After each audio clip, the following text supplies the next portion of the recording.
No trading standards, no industry ombudsman, no FCA regulation, no fit and proper person test, and in the event of a suspected crime, and some of these cases are probably criminal, no great likelihood of any police action. Our sports teams occupy a very special place in our communities, and the fans of those teams have a special bond to the club. It goes far beyond being a customer or a consumer. Their loyalties are passed down through generations, and the shared memories of league titles, cup finals, spectacular upsets bond families and the communities together in their tribal loyalties towards those clubs. And so therefore, when an individual club or a sport as a whole takes its fans for granted or seeks to exploit them, I think those bonds are not only frayed, Ms Cummings, but lasting damage can be done to the community as a whole. And it's for this reason that my honourable friend, the member for Chatham and Aylesford's fan-led review is so important, as we heard again last night. And it's also for this reason that I urge the Minister, and in particular the Football Association, to crack down on some of the crypto asset promotions I'll be talking about today. Many of these have been almost entirely exploitative and have traded on both the fans' love for their club, but also the susceptibility of some of those fans, and chiefly young men, to the speculative get-rich-quick schemes that some of these promotions have been. Now, we can debate in this place on a sort of moral level, if you like, what fundamental value such crypto assets have, and it's my contention many of those I've described today have zero value. But what's very apparent with these is that their value and their price is not often the same thing. Indeed, their prices can be very volatile, which is partly why they've proved so attractive in the field of speculation and encouraging people to speculate. And the crypto space in general is a growing one. As I acknowledged earlier, there are potential economic benefits to some uses of blockchain technology, so I do cautiously welcome what the government announced in April this year, that they want, quote, to make the UK a global crypto asset technology hub. However, this field urgently needs to be better regulated, and the need for regulation comes from the potential risks, the risks of people losing all their money. Indeed, the FCA themselves said that consumers should regard such investments in crypto as high risk and speculative and be prepared to lose all their money. And the speculation that has surrounded these crypto assets, with prices often far exceeding any possible intrinsic value, brings to mind previous bubbles, going back to tulip mania and beyond. And all these bubbles are an example of the so-called greater fool theory, the idea that you might pay for an overpriced asset, knowing it to be overpriced, but you hope to sell it for even more to the so-called greater fool and make yourself a profit. And the modern terminology for that, boasted about on forums by people who get involved in this, the so-called crypto bros, is, quote, pump and dump. And the most effective source of pumping a crypto asset seems to be the endorsement of a sports club or a sports star, which is also known as crypto washing. But by endorsing these speculative assets and by letting themselves or their players be the pumpers of these assets, I think clubs are potentially putting their own fans in the role of that greater fool. And that is something they do at a considerable risk to their reputation and those long-term bonds I spoke about a moment ago.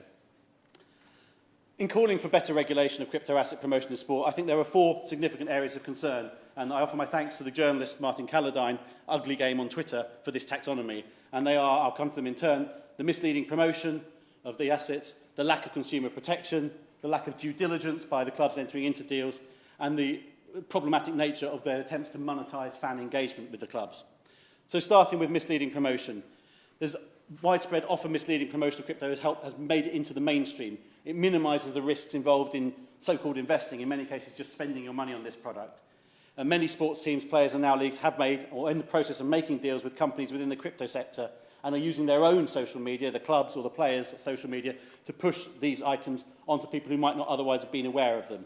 We know from FCA research that over 70% of people are not very aware of what crypto is, but we also know from the same research that 10% of people as of June this year have held or currently hold a crypto asset, and that's up from 5.7%, I think, in January 21. So it is clearly a growing space as well. We've talked also about fan tokens. Those are digital assets that allow holders to access a range of alleged benefits. A fan token is a fully fungible digital token giving fans some influence over certain decisions made by a sports team. Quite how valuable that influence is, I'll come to later. But those fan tokens themselves usually require an intermediary step of buying cryptocurrency to purchase the fan token, thus exposing the fans to the whole world of cryptocurrency, not just the alleged benefits of the fan token.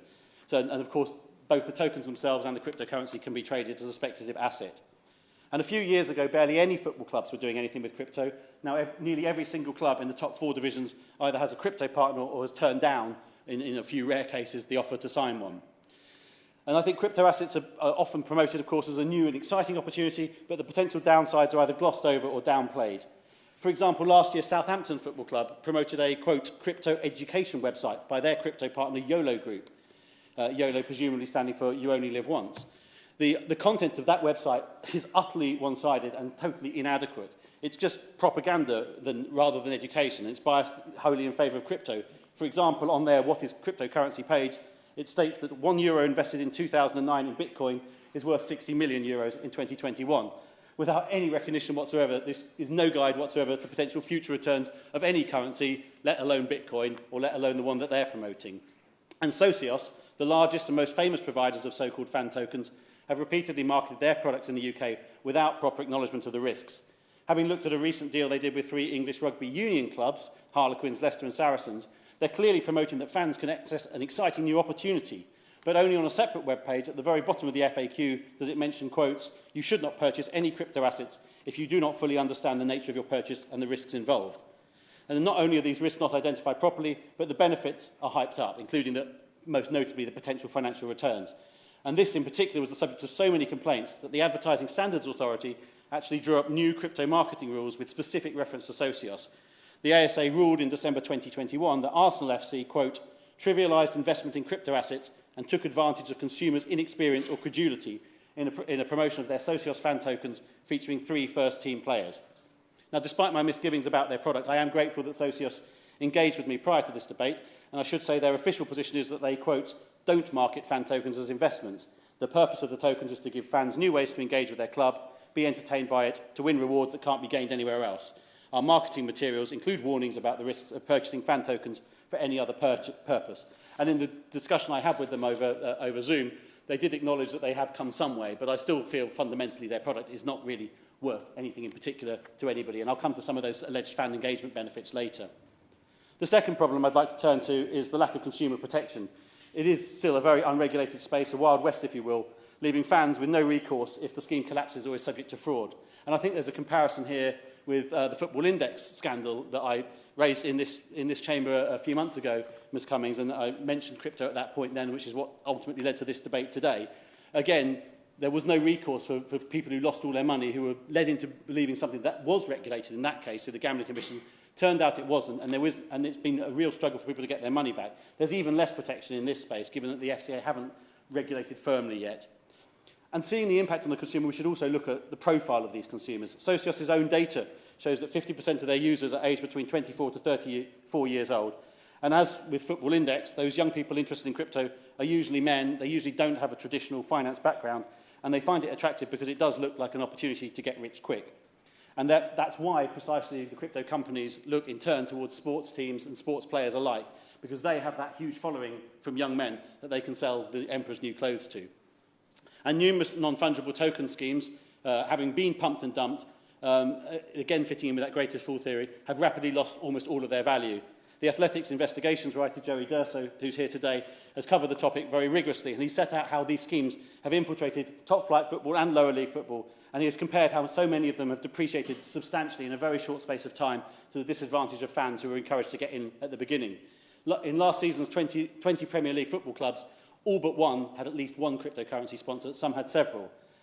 As I said earlier, the assets are very volatile, so much so we've seen multiple crashes of the crypto asset bubble, most recently a few months ago. Bitcoin in June 2022 was down 70% from its all-time peak in November 2021, but at least it still has some value. There was a tanking in value of nearly all crypto assets linked with Premier League clubs over the course of last season compared to when the deals were signed originally, and some have gone bust completely. Companies like IQ on IQ and Sporting on Go have collapsed totally, wiping out the value of any investment fans have made. IQ on IQ had deals with Crystal Palace, with La Liga in Spain, with the McLaren Formula One team, and several leading European football clubs as well, Madam Chairman. But the schemes and their collapse are not just in partnership with sports clubs, as I've said, it's also players as well. Most infamously, perhaps, John Terry, the former England and Chelsea captain, launched the Ape Kids Football Club NFTs on the 2nd of February 2022. If you weren't on Twitter, you might have missed these, but these were cartoon monkeys being sold initially for an average price of $665. And these were going, that's the sort of early peak.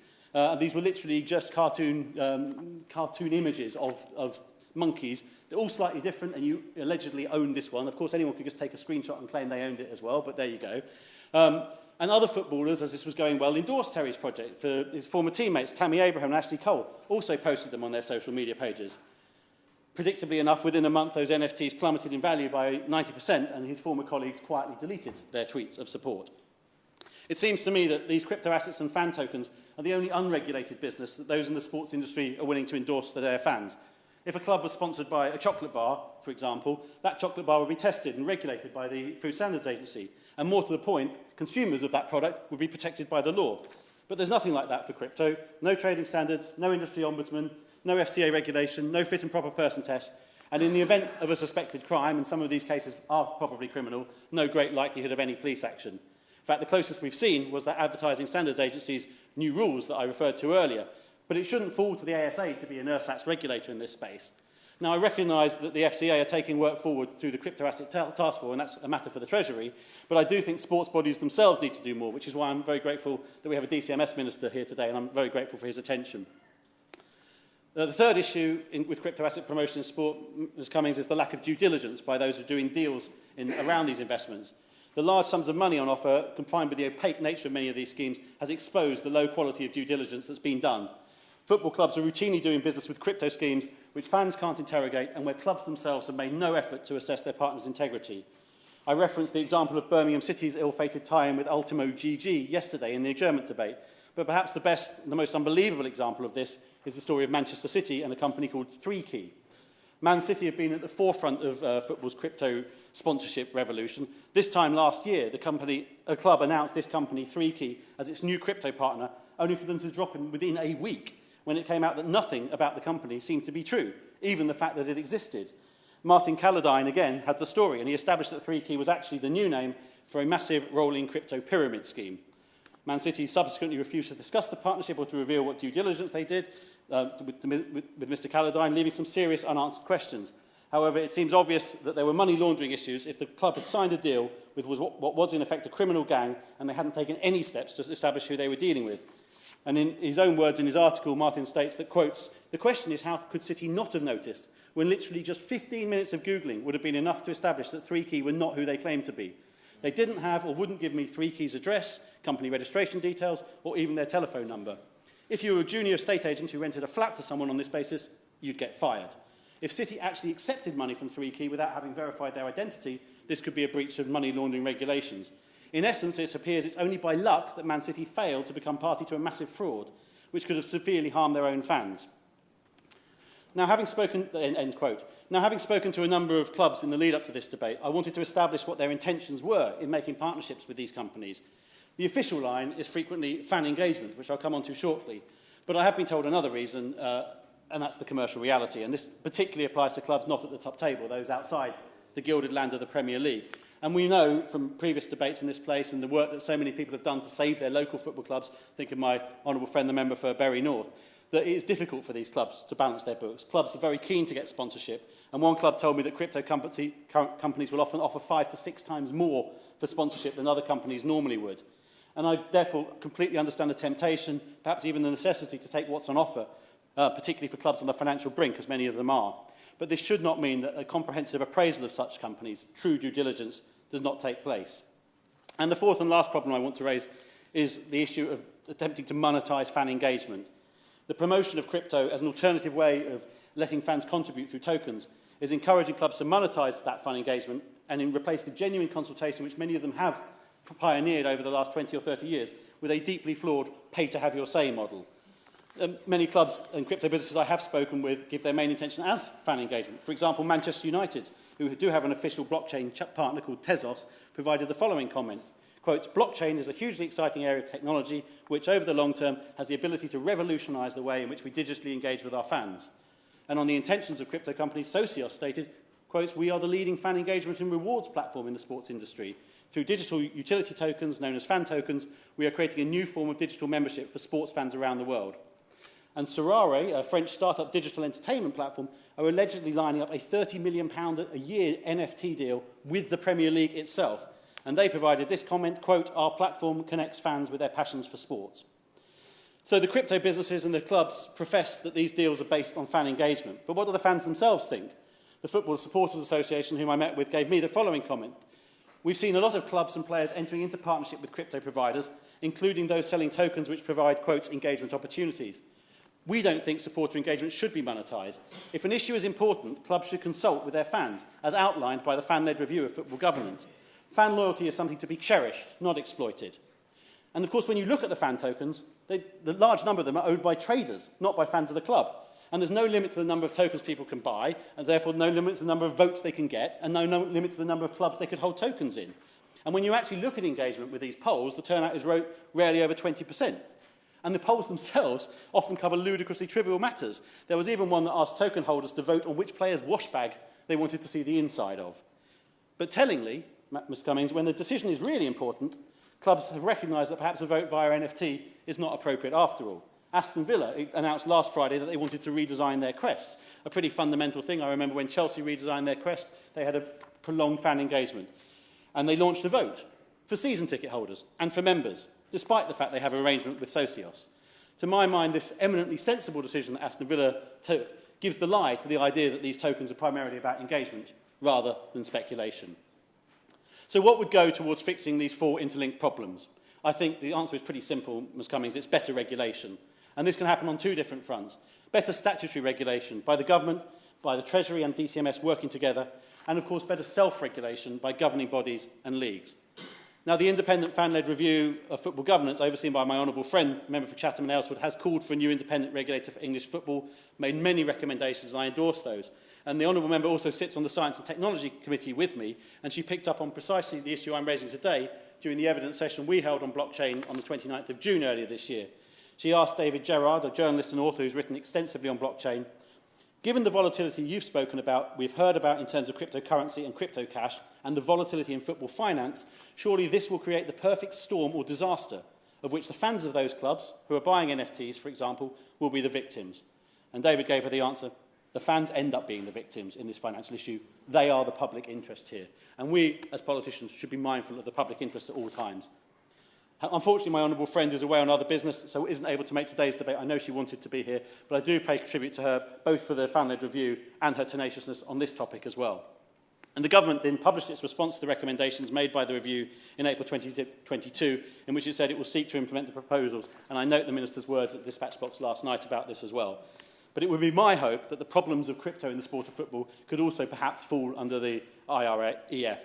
And the FSA themselves have also suggested the ways to address these problems via their 2022 AGM that I hope the Minister might take away, including engagement on common self-regulatory standards for any cryptocurrency partnership entered into by a football club, so that we actually see some genuine self-regulation in the sport of football, information awareness campaign for football fans, advising them to the risks to their capital, lobbying of the government for statutory regulation, well, I suppose I'm ticking that box for them today, and better due diligence by football clubs before entering into deals, including engagement with their supporters' trusts or their fan groups before they issue any promotional material aimed at their fans.